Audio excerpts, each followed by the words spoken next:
Pretty outrageous story that flew a little bit under the radar yesterday. The Atlanta Journal-Constitution reports that White House Chief of Staff Mark Meadows hosted a lavish wedding in Atlanta in May despite virus restrictions. Now, you can actually see photos of the more than 70 or so guests who were there. Many of the people were not wearing masks. Now, what makes this honestly worse than what we saw even with Nancy Pelosi in the salon and all that is that this was, recall what May was like. This is the height of lockdown, height of restrictions. And actually, Georgia law, even Brian Kemp, one of the most lax people whenever it came to lockdowns, at the time expressly banned gatherings of more than 10 people. This isn't just a story about the fact that they were flouting it.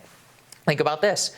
Somebody at the hotel had to let them have this wedding. Right. Somebody in the catering company and all them. I mean, all of these people were openly flouting like state law. This is the White House Chief of Staff. And look, we covered the Pelosi story here and the hypocrisy, but I don't want to hear about hypocrisy whenever the White House Chief of Staff is holding a lavish luxury wedding for his daughter. And I get it. I have many friends who've had to postpone weddings. They're terribly upset about it or had to hold subpar, ceremonies. People can't fly in, all of that.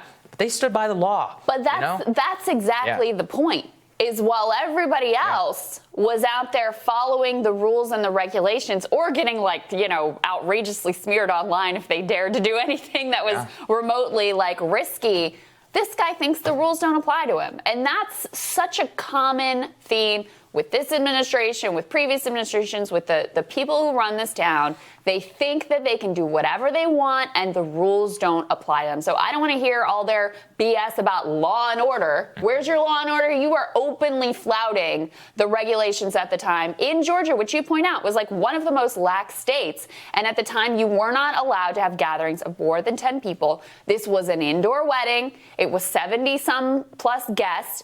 The vendors involved talked about the guests didn't wear any masks, although the vendors wore masks to try to protect themselves. Right. But really here, it's just it's an outrageous story about people in power who think the rules don't apply to them. Yeah. And that's really the bottom line here. Look, we gotta be fair here. This is pretty outrageous. He's the White House Chief of Staff, and actually this wedding would even still be banned today because current gatherings say 50 people. And I've actually attended some of these Corona weddings in the last couple of months, and these brides and grooms and families, they go out of their way to abide by state law and the vendors and social distancing and all of that. So when the White House Chief of Staff is not even doing that in May, it's just a terrible look. I mean, and it's not getting the play that the Pelosi story got. Yeah, he's not an elected official. I get it. But that doesn't make it okay. No, absolutely not. And I think it also just underscores, this White House has been playing with fire. Yeah. They really thought that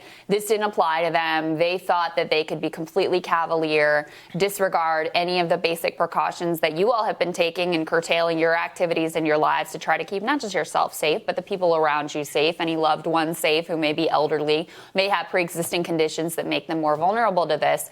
And they have just flouted every basic safety standard. So yeah, no surprise that now we have this mass super spreader event in the White House. Some 30 plus people who've been infected, a significant chunk of the DC infections coming directly out of the White House. Really, when you look at things like this, you have to say it was kind of only a matter of time because they were so incredibly careless this entire time. Yeah, they were very cavalier. They thought they could get away with it with the daily testing regime. They got arrogant. Out that, they did get very arrogant. And at the end of the day, the precautions are there for a reason, and many people should abide by them. So you can see that, even the best technology and the testing and all of that, it can't protect you from stupidity and from being cavalier. And that's what's happened here. This is an outrageous event. I wanted to make sure that we covered it because, you can't do stuff like this and maintain public trust. Nobody will listen to you if you're going to flout the rules. Completely hypocritical. All right, we're going to have more Rising for you after this.